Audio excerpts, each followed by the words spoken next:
مولانا محمد قاسم نانوتوی نے وہ ایک شخص نے خواب سنایا تو مولانا محمد قاسم صاحب نے کہا کہ اگر وعدہ کرو گے کہ مٹھائی کھلاؤ گے تو ایسی تعبیر دے دوں گا کہ آپ کی تنخواہ 30 روپے ہو جائے گی۔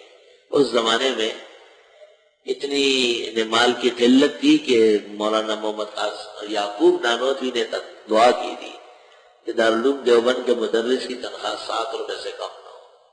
حضرت گنگوئی یا مولانا محمد قاسم کی تنخواہ 2 روپے اور 2.5 روپے رہی۔ تو آنے کی بھینس ملتی تھی، حضرت مدنی لکھتے ہیں، جو دودھ دینے والی ہوتی تھی۔ انگریزوں کے آنے سے ملک میں تباہی مچ گئی ہے۔ ہمیں جو یاد ہے خود حیرانی کی بات ہے، 40 روپے کی بکری ہم نے خریدی، راستے میں 3 بچے دے دیے، 100 روپے کی بھینس ہم نے خریدی اور 3 مہینے بعد اس نے بچی دی اور وہ بچی 20 دن میں ماں کے برابر ہو گئی۔ اتنا دودھ تو اس بھینس، 100 روپے۔ اب میرے کیسٹ کسی نے لگایا تھا تو اس میں نے کہا کہ اب اچھی اور بہترین بھینس 20-25 سے لے کے 30 کی ہوتی، 20 سال پہلے۔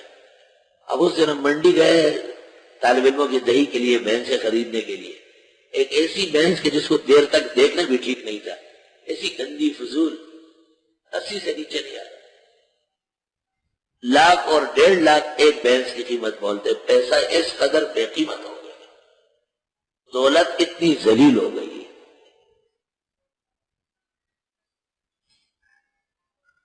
تو اس شخص نے کہا کہ میں وعدہ کرتا ہوں، تو حضرت مولانا نے کہا کہ دیکھو تم نے خواب میں بطخ دیکھا ہے، بطخ با تو فرمایا کہ 10 30 روپے ہو گئے، اور اگر تم مٹھائی نہ کھلاتا تو میں اس کا تعبیر عربی میں کرتا، تو عربی میں بطخ کو بط کہتے ہیں، یہ عرفے 2 حروف ہے، اور زیادت المبانی تدل علی زیادت المان۔ اس کا مطلب یہ ہوا کہ ایک آدمی ایک معبر کو سناتا ہے کہ میں نے خواب میں سورج دیکھا ہے، وہ اس کو کہے کہ چونکہ سورج ہماری زبان میں مذکر ہے اس لیے آپ کا بیٹا ہوگا، اور اگر یہ کہے کہ سورج عربی میں مؤنث ہے لہذا آپ کی لڑکی ہوگی، تو یہ معبر کی وجہ سے خواب خراب ہو گیا۔ اس لیے حدیث میں ہے کہ خواب بڑے عالم کو یا بہترین ماہر کو بتائے یا مخلص دوست کو جو فوراً اس کی اچھی تعبیر کر لے۔ تعبیر 2 ہوتی ہے، ایک بعید اور ایک قریب۔ مثلا ایک عاشق نے خواب دیکھا کہ مردہ اس کو کہتے ہیں کہ آئیے راضا شاہ راضا، تو ایک مولانا یہاں ہے اور شنڈے تیز دے کے دے میں بولے سے چل لے اس کے مضرمان سے رہا تو ہی راضا۔